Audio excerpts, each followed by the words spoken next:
₹300 છે.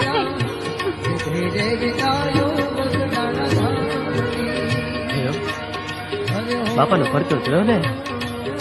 અરે ગાડી, જે બાપાને ત્યાં આટલી ગાળો દીધી, પ્લીઝ બાપાએ આપણી મદદ કરીને.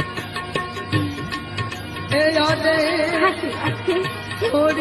મેં ગાડીએ ઘણી ગાળો દીધી બાપાને. બાપા, મેં તમને ઘણી ગાળો દીધી. હે બાપા, મારા અપરાધ માફ એવા છે. બાપા, તમે તો મોટા મનના છો.